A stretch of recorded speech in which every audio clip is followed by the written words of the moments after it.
Ang nakikita ninyo ngayon ay ang Titan. Ito rin ang unang planeta sa labas ng mundo na matagumpay na nabago ng tao. Ang buong planeta ay natatakpan ng titanium, puno ng mga patay na latian at mga halimaw na metal. Ang planeta ay pinamamahalaan ng artificial intelligence. Ang pagkain, inumin, at pagdumi ng tao, pati na ang trabaho at asawa ay random na itinalaga ng sistema, ngunit para sa ganitong benepisyo. Pero may mga taong hindi sang-ayon, dahil hindi nila gusto ang trabaho at asawa na itinalaga ng sistema. Para sa mga taong hindi kontento sa sistema, at sumasalungat dito, itinuturing sila ng sistema bilang mga traidor. Itinatapon sila sa disyerto para mabuhay mag-isa. Siyempre, dahil sa pagiging makatao, binibigyan sila ng sistema ng pagkakataong mabuhay. Magbigay ng kaunting pagkain sa kanila. Hayaan silang magtungo sa maalamat na isla ng kaligayahan, kung saan maaari silang mabuhay ng malaya. Pagkarinig nito, ang lahat ay nagunahan sa pagkuha ng mga gamit. Ngunit sila ay pinigilan ng isang malaking lalaki na mukhang masungit. Sinabi ng malaking lalaki na kung gusto nilang mabuhay, kailangan nilang sumunod sa kanya. Kung hindi, huwag mong asahang makakakuha ng pagkain.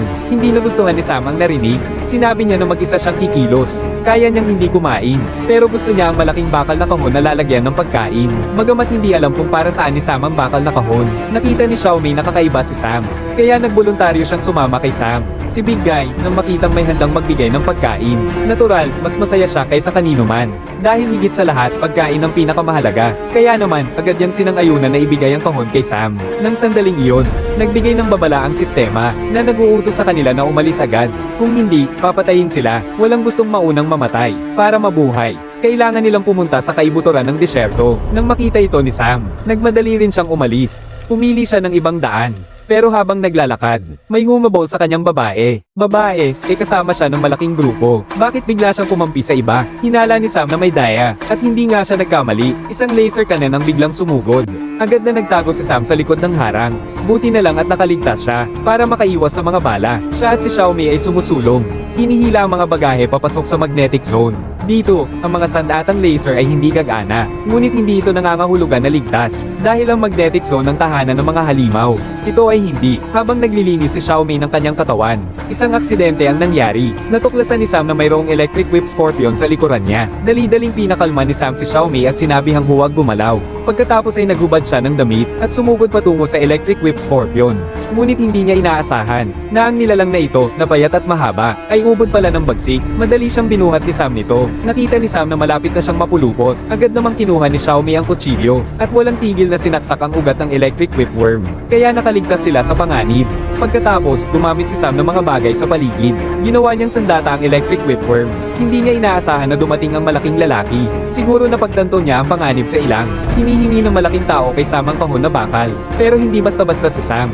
Agad na inilabas ni Sam ang kanyang electric whip. Sinampal ang malaking tao. Habang nag-iisip pa ang malaking tao kung ano ang gagawin, dali-dali siyang umalis dala ang kahon. Pero sinundan siya ng malaking tao, at hindi siya nagbabalak na sumuko. Paano na ito? Sa sandaling ito, naganap ang isang himala. May lumabas na galami mula sa lupa. Ibig sabihin, may halimaw sa ilalim ng lupa. Sinamantala ni Sam ang pagkakataon. Dali-dali niyang pinahiga si Xiaomei at sinabing huwag gumalaw. Pagkatapos, naghintay siyang pumasok ang grupo ni Big Guy sa bilog ng halimaw. Ang halimaw na ito ay walang mga mata at pang-amoy. Pero nakakahanap ito ng pagkain sa pamamagitan ng mga pagyanig sa paligid. Agad na sinabihan ni Big Guy ang lahat na huwag gumalaw. Pero huli na ang lahat, halata na naramdaman na sila ng halimaw. Sa sumunod na segundo, sumabog ang apoy mula sa lupa. Pagkatapos ay isang malakas na paghampas ng buntot, pinilit silang gumalaw. Kasunod nito, eksaktong pagtukoy ng lokasyon. Hawakan ng dalawa. Dali-daling kinuha ng matanda ang kanyang maliit na kutsilyo. Pinutol ang galame at nakatakas. Ngunit hindi nangangahulugan na ligtas na sila. Nakita nilang muling nagbukas ang dila ng apoy at naghanap ng galame. Malapit nang umabot ang galame. Ang duwag na si Long Mao ay biglang nataranta. Dali-dali siyang tumayo at tumakbo. Ngunit sa kasamaang palad, natapakan niya ang galame. Sa sumunod na segundo, nilamon siya ng apoy.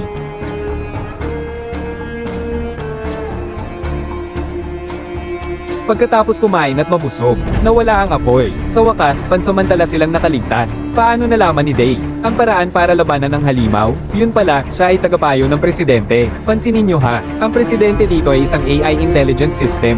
Dahil hindi siya nasisiyahan sa pamumuno ng presidente, pinagtaksilan niya ang presidente. Kaya siya pinalayas.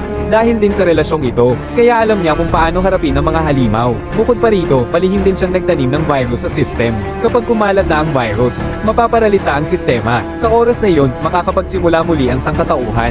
Ngunit ang hindi alam ni Sam, sa mga oras na ito, nakita na ng sistema ang virus. Para maalis ang virus, inutos ng sistema na hulihin si Sam sa anumang paraan.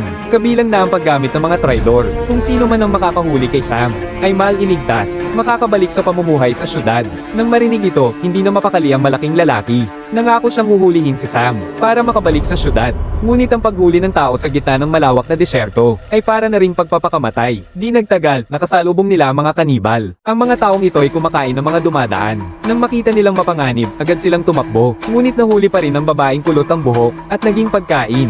Ang babaeng itim ang buhok ay natakot at nabasa ang kanyang diaper. Tumakbo siya ng mas mabilis kaysa sa iba. Ngunit di niya alam, ang mabilis tumakbo, mabilis ding mamatay. Sa susunod na segundo, makakatagpo niya ang mga halamang dagat na fungi. Napulupot ang kanyang mga paa. Sinubukan niyang bumangon. Pero wala talaga itong naitulong. Dahil ang fungi ay kumalat na sa buong niyang katawan. Wala pang 3 segundo. Para siyang langaw na nahuli sa lambat. Tuluyang nilamon ng fungi. Nakita ito ng mga kasamahan niya kaya agad silang lumihis ng daan. Di nagtagal, sa wakas ay nakahanap sila ng bakas. Ito ang bag ni Sam.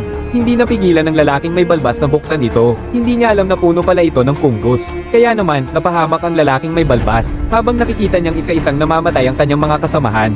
Ang malaking lalaki ay wala nang ibang magawa kundi gumamit ng maduming paraan. Pinapanggap niya ang kalbong lalaki na kakampi kay Sam.